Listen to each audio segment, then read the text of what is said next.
கர்த்தராகிய இயேசு கிறிஸ்துவின் பரிசுத்த நாமத்திற்கு ஸ்தோத்திரம் சொல்லி உங்களை இந்த கிருபையின் புதையல் நிகழ்ச்சிக்கு வரவேற்கிறேன். எபிசோட் 1லேருந்து 108 வரைக்கும் பார்க்காதவங்க பாருங்க. நிச்சயமா உங்க இருதயத்துக்கு தேவையான விஷயங்களை பேசிட்டு வரோம். இப்போ சில எபிசோட் ஆண்டவர் சித்தம் எதுன்றதை எப்படி தெரிஞ்சுக்கணும், ஆண்டவர் என்ன சொல்றாரு, அவர் சித்தத்தை அறிஞ்சு அவர் சித்தப்படி நடக்கிறவன் பரலோக ராஜ்யத்தில் பிரவேசிப்பான்றத எப்படியெல்லாம் சொல்றாரு, நாம் அவர் சித்தத்தை எப்படியெல்லாம் தெரிஞ்சுக்கணும், அவர் சித்தப்படி நடக்கிறதுக்கு நம்ம என்னெல்லாம் செய்யணுன்றதை பற்றி நம்ம பேசிட்டு வரோம். பார்ப்போம். மத்தேயு 8ஆம் அதிகாரம் 21ஆம் வசனத்திலிருந்து, பரலோகத்தில் இருக்க என் பிதாவின் சித்தத்தின்படி செய்கிறவனே பரலோக ராஜ்யத்தில் பிரவேசிப்பானே அல்லாமல் என்னை நோக்கி கர்த்தாவே கர்த்தாவே என்று சொல்லுகிறவன் அதில் பிரவேசிப்பதில்லை. இதுக்கு சப்சிக்வெண்டா இதையும் பார்த்தோம் பாருங்க. 13ஆம் வசனம், இடுக்கமான வாசல் வழியாய் உட்பிரவேசியுங்கள், கேட்டுக்கு போகிற வாசல் விரிவும் வழி விசாலமாயிருக்கிறது, அதன் வழியாக பிரவேசிக்கிறவர்கள் அநேகர். ஜீவனுக்கு போகிற வாசல் இடுக்கமும் வழி நெருக்கமுமாயிருக்கிறது, அதை கண்டுபிடிக்கிறவர்கள் சிலர். இதை ஆண்டவர் பரலோக ராஜ்யத்தை பற்றி சொல்றாரு. ஆண்டவர் சித்தப்படி நடக்கிறவன் தான் பரலோக ராஜ்யத்தில் பிரவேசிப்பானே அல்லாமல் பிரவேசிக்க முடியுமே தவிர இடுக்கமான வாசல் வழியா பிரவேசியுங்கள். ஏன்னா எப்பவுமே நல்ல விஷயம் செய்யும் போது நல்லதெல்லாம் பண்ணும்போது பார்த்தீங்கன்னா கொஞ்சம் கஷ்டம்தான். கெட்டதுன்றது பார்த்தீங்கன்னா விசாலமான வழி, அது கெடுதல் கேட்டுக்கு போறது.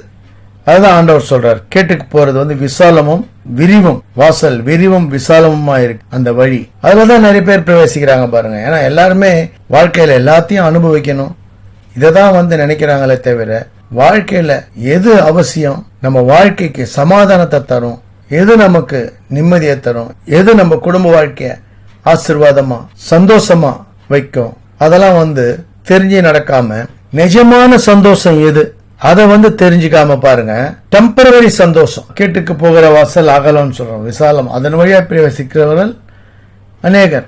அந்த மாதிரி தான் இது பாத்தீங்கன்னா சந்தோஷம் கொஞ்ச நேரம் சந்தோஷம், அதாவது அந்த சந்தோஷம் ரொம்ப நேரத்துக்கு வாழ்க்கைக்கு நித்தியத்துக்கு இருக்காது. நீடித்த நாட்களா திருப்தி ஆக்குவேன் ஆண்டவர் சொல்ற மாதிரி நீடித்த நாட்களான சந்தோஷம் கிடையாது. எல்லாம் ஷார்ட், வாழ்க்கைய ஷார்ட் ஆக்கிடும். அதாவது தவறான வழியில போகும்போது அடிக்ஷன், ஏதாவது ஒண்ணுக்கு அடிக்ஷன், போதைக்கு அடிக்ஷன், வேற விஷயத்துக்கு அடிக்ஷன், அதாவது அடிக்ஷன் ஆயிட்டு அதை செய்ய முடியாம அதுல போய் சிக்கி இப்படி வாழ்க்கைய நிறைய பேர் பாருங்க ஒரு ஒரு விஷயத்துல அடிக்ஷன், இது இல்லாம இருக்க முடியாதுன்ற ஒரு அடிக்ஷனா போறது. அதுதான் கேட்டுக்கு போறதுன்றது. வாழ்க்கைய என்ன ஆயிடுனா அந்த அடிக்ஷனால உங்க வாழ்க்கை கெட்ட வழியில போயிடும். நம்ம ஆரோக்கியத்துக்கு உணவு தேவை, எல்லாம் தேவை, ஆனா எல்லாமே அளவுக்கு அதிகமா இருக்கக்கூடாது. அதுக்கு கூட நம்ம அடிமையா இருக்கக்கூடாது, எதுக்கும் நம்ம அடிக்ஷன் ஆயிடக்கூடாது. இதுதான் முக்கியம்.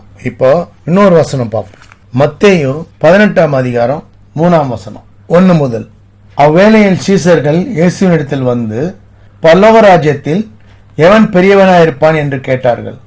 இயேசு ஒரு பிள்ளையை தம்மிடத்தில் அழைத்து அதை அவர்கள் நடுவில் நிறுத்தி, நீங்கள் மனம் திரும்பி பிள்ளைகளைப் போல் ஆகாவிட்டால் பரலோக ராஜ்யத்தில் பிரவேசிக்க மாட்டீர்கள் என்று மெய்யாக உங்களுக்கு சொல்லுகிறேன். பரலோக ராஜ்யத்தில் அவர் சித்தப்படி ஆண்டவருக்கு எது சித்தம் நம்ம தெரிஞ்சுக்கணும். ஆண்டவரோட சித்தம் என்ன, அவரோட கற்பனைகளை கை கொள்ளணும். அவரோட கற்பனைகளை கை கொள்றதுல 10 கற்பனைகளை பார்த்தீங்கன்னா 10வது கற்பனை நம்மளால கை கொள்ள முடியாது. இச்சையாதிருப்பாயாக, அதான் பாருங்க, ஆண்டவர் நமக்காக ரத்தம் சிந்தி அந்த ரத்தத்தால நம்ம வாழ்ந்துட்டு, ரத்தத்தால கழுவப்பட்டு பாவங்கள் மன்னிக்கப்பட்டு நம்ம வாழ்ந்துட்டு இருக்கோம். போன எபிசோட்ல நம்ம பார்த்தோம். அதாவது ஆண்டவரோட வசன பிரகாரம் பார்த்தீங்கன்னா ஒரு பெண்ணை பார்த்து மனசுல நினைச்சாலே நம்ம பாவம் செஞ்சிடறோம்.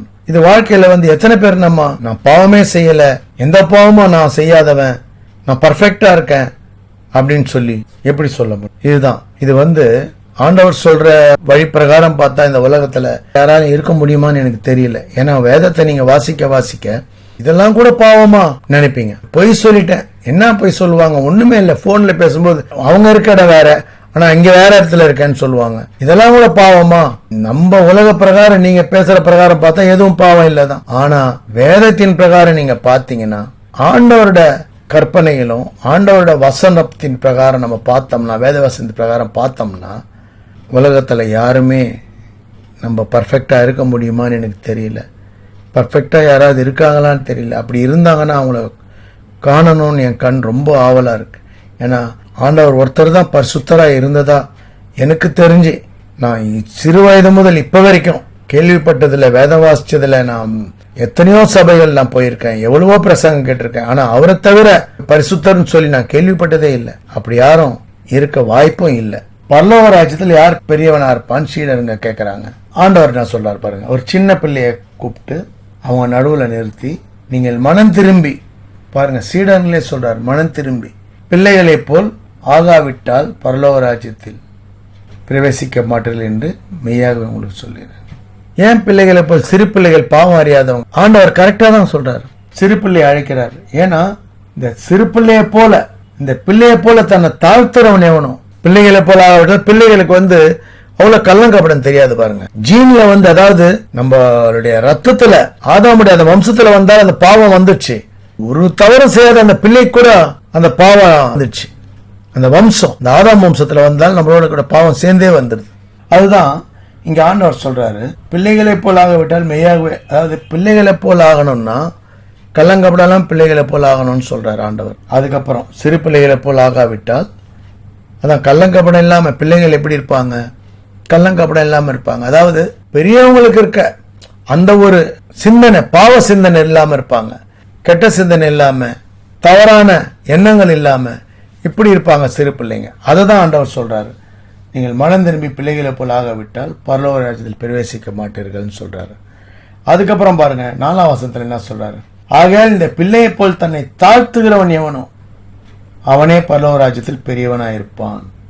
அந்த பிள்ளை பாருங்க, சிறு பிள்ளை தாழ்மையா தான் இருக்கும். சின்ன பிள்ளைங்க பாத்தீங்கன்னா ஒரு பெரியவங்களை மாதிரி ஒரு தலக்கணம் கொண்டவங்களாவோ கர்வம் கொண்டவங்களாவோ இருக்கிறதுக்கு மேக்சிமம் வாய்ப்பு இல்லை பாருங்க. சின்ன பிள்ளைங்களுக்கு அந்த மாதிரி நேச்சர் இருக்காது. விளையாட்டு குணம், எப்போதும் சந்தோஷத்தோட வாழ்றவங்களா, கவலை அறியாதவங்களா இருப்பாங்க சிறு பிள்ளைங்க. அதனாலதான் ஆண்டவர் சொல்றாரு, சிறு பிள்ளைகளை போல் ஆகாவிட்டால் நீங்கள் பரலோக ராஜ்யத்தில் பிரவேசிக்க மாட்டீர்கள்னு சொல்றாரு. நாம எத்தனை பேர் இந்த மாதிரி சிறு பிள்ளைங்க மாதிரி மாற முடியுமா? மனசுல கள்ளங்கப்படி எல்லாம் இருக்க முடியுமா? மனம் திரும்பி பிள்ளைகளை போல் ஆகணும். எப்படி ஆகிறது? எப்படி நம்ம ஆண்டவர் சித்தத்தை தெரிஞ்சுக்கிறது? இப்போ ஆண்டவர் சித்தம் எதுன்னு நம்ம தெரிஞ்சுக்கணும்னா, பரலோக ராஜ்யத்தில் நம்ம பிரவேசிக்கணும்னா, ஆண்டவர் வருகை எப்போ வேணா இருக்கும்னு வேதத்தில் நிறைய இடத்துல நம்ம வாசிக்கிறோம். எப்போ வேணா அவர் வரலாம். அப்போ நம்ம ஆயத்தமா இருக்கிறோமா? அப்போ நம்ம ஆயத்தமா இருக்கோமா? ஏன்னா ஆயத்தன்றது என்ன? மனம் திரும்பி பிள்ளைகளை போல் ஆகாவிட்டால், பிதாவின் சித்தத்தின்படி செய்யாவிட்டால், இடுக்கமான வாசல் வழியா பிரவேசிக்காவிட்டால், இப்படியெல்லாம் நாம நல்ல வழியில நடக்காவிட்டால், பிதாவின் சித்தம் எதுன்னு நம்ம அறிஞ்சிக்கிறது எப்படி? கற்பனைகளை வாசிக்கணும். அதுல 2 பிரதான கற்பனை சொல்றாரு ஆண்டவர். இப்படி ஆணோட கற்பனைகளை கை கொள்றது மட்டும் இல்ல, கற்பனைகளை கை கொண்டு நான் நடப்பேன், எல்லா கற்பனையும் நான் கை கொண்டு நடப்பேன் யாராலையும் சொல்ல முடியாது. ஏன்னா முடியாது.